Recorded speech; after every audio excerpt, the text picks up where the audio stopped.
So, this. Am I on the right joystick? This is Attack of the Mutant Camels, which is how do for levels? Right. So this is Jeff's one of Jeff's early, really early Commodore 64 games. I don't know if this is, I think his first games were conversions of Grid Runner and Matrix, and Laser Zone, Hellgate. I think this is the first original 64 only title that he did. Right.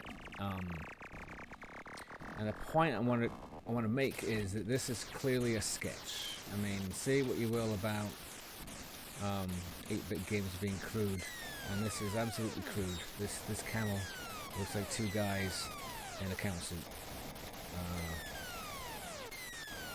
In fact, if that was what this drawing was supposed to be, it would be a pretty good representation of it. It sadly is not. So this is Jeff, working with sprites, working within the limitations of the machine, learning to see what the machine can do, and that will be important later. Hi, sorry, I'm just back doing this thing to fix a problem earlier. Right, so this is Jeff doing his thing, learning how to make a game.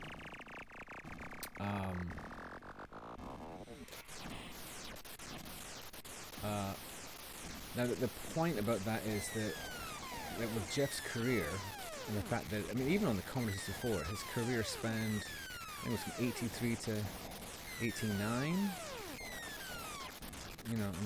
Correct me if I'm wrong about that. I think it was about that. Yeah, I don't think he did Llamasoft until like 90 or 91. So, 89, 88. So that's still like 6 years. How long the Beatles were together. So, I'm not saying that Jeff was like John Lennon by the end of his Commodore 64 career, but he'd gone from somebody who was barely out of using BASIC as a programming language to somebody who could code the hardware of the Commodore 64 to make it do undocumented tricks. And that was through, learning through the Commodore 64 community. He was great friends with many programmers at the time.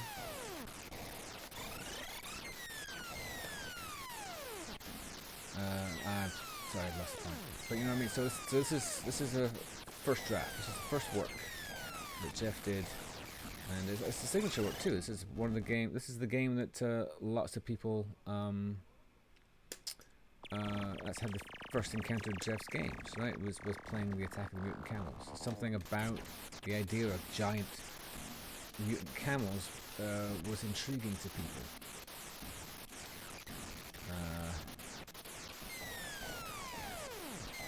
So, to that degree, the games that Jeff had done before were Grid Runner, and they were. I think he dabbled with putting camels and goat lava graphics and camel graphics in games before, but this is the first time that the camel features in a game. Oh, right, and of course there's metagalactic landmass battle at the age of time.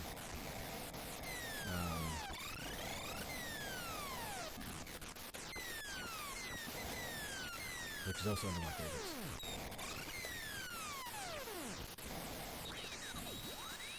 I never found shooting camels in the bum to be that entertaining.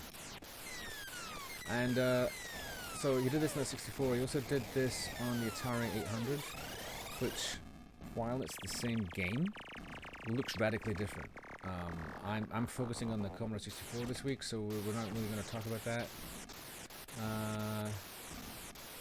Maybe we will. Maybe we will. I've already decided to do Llamasoft tomorrow. It's just not. I don't want to do a game later.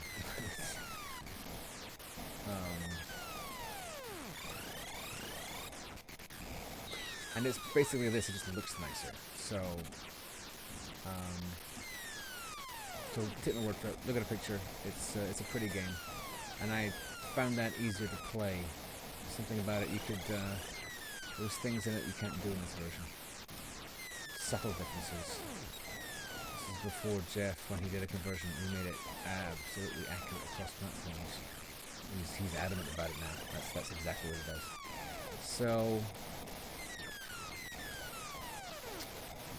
this is the first draft. This is the beginning of Jeff learning how to do a game. I could not play this game earlier today. This is much better. But this is a mechanic. This is how a lot of games are telling you. There's one. I mean, and obviously this is inspired by. I think it was only part of the Empire Strikes Back Atari game. I don't think it was the only thing that happened in it. I don't think you exclusively shooting walkers in that game. I think there are other sections to it. Anyway, so this is exclusively shooting Mutant Camels. And that's the reason why I wasn't a fan of it, is because I just don't enjoy this mechanic. It's not my cup of tea.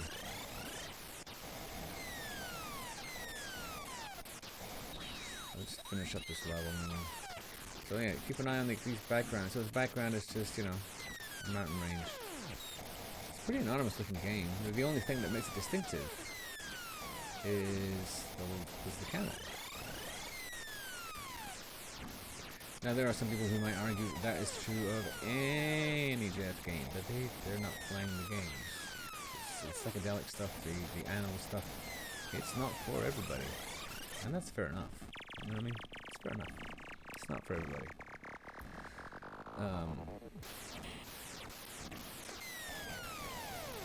But that's the same as, like, you know, guitar rock.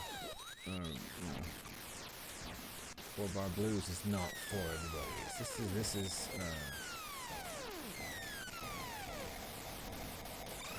Jeff is a specific taste in the same way that, you know, spicy food is a specific taste. David Lynch movies are a specific taste. The music of the fall is a specific taste. And, you know, it's also not me saying that they all go together. But it's certainly true in my life. No, I didn't make it. Yeah, so it just ends. If they get to the end of the, if they're traveling a distance, and if they get to the end of their run, then it's over. It's not represented in the game. So it's pretty basic, it's pretty crude. And you know, a lot of people like it though. So time passes. Bear with me, I'm going to change out here. So time passes. Jeff does some other games, and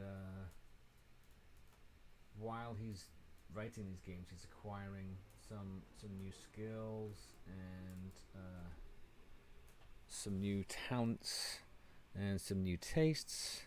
And he, like any developing artist, there was something about the Attack of the Mutant Camels that he liked. He'll tell you this in the film. There's something about Attack of the Mutant Camels that he liked, and he wanted to explore that. But he didn't want to do the same thing. He wanted to flip the script. I enjoyed saying that far more than you enjoyed hearing it. So he created Revenge. He titled it, in tradition of like the pulp sci-fi that he loves. He made this. Doo-doo-doo-doo-doo. So Revenge of the Mutant Camels. So good, he signed it himself. So the levels are a little round. Could probably move the microphone closer, but the setup is so precarious I don't want to mess with it. Let me just get in close here. Let me get in close. So I'm going to have to change the joystick port. And here we go. So, Revenge. And Revenge, instead of, in the first one you were controlling the ships, and this one you're controlling the mutant camel. The bad guy becomes a good guy, in like Marvel Comics fashion. And instead of just walking from one end of a landscape to another, you have an attack. Well, you are walking from one end of a landscape to another. You've got 5 kilometers to go to the end of the zone, and each zone has a different attack wave. And so this was, I think this was after Sheep in Space.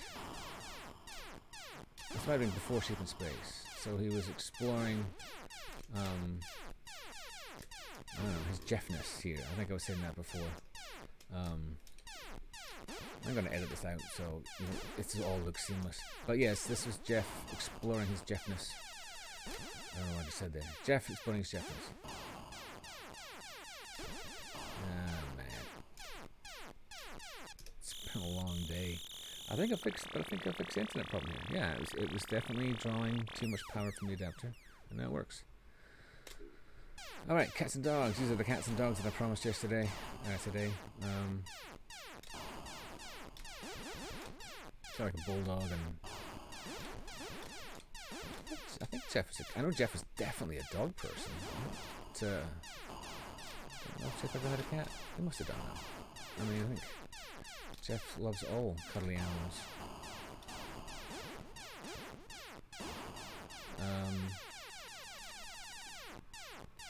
I always thought that these, because the dog looked so unhappy, I thought these were, well, I liked to imagine that these were tears coming out of the clouds. Obviously they're supposed to be raindrops, but they just look like sad animals. So it's raining unhappy cats and dogs.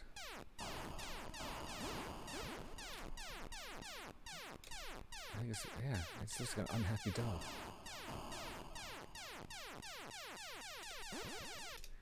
Alright, that wasn't terrible. Of course, I also have the benefit of having played this just before. This is take 2. So yeah, so take a look at this.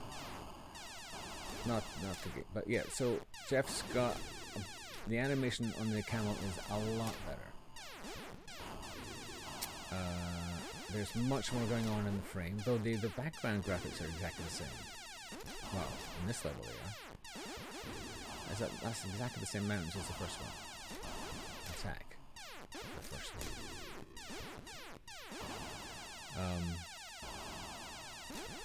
But the sprites have a... Maybe this came after Occipital, because the sprites have an occipital quality to them. It's supposed to come after Occipital. So Sheep and Space, Occipital, and then this. And then Mama Llama.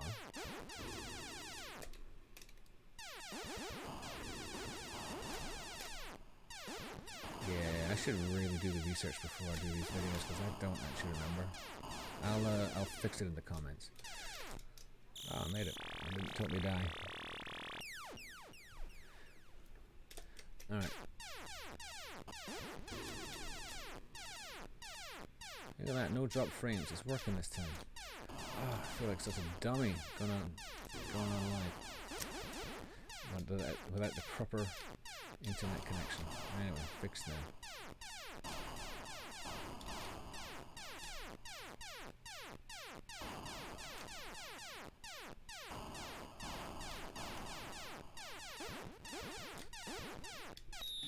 Yep. Sorry, I just got caught up thinking about the Kickstarter, and it's very distracting. All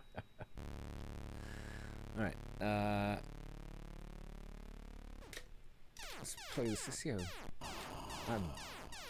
I like this game a lot better than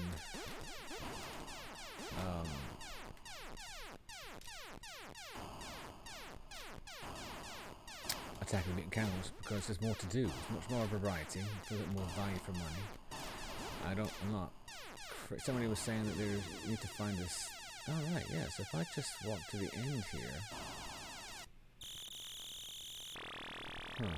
Yeah, somebody was on here earlier saying that this is one of those games where you just need to find there's a safe spot. Oh, that's absolutely true. And then I need to jump over those things. What's the point of shooting them? I can shoot them.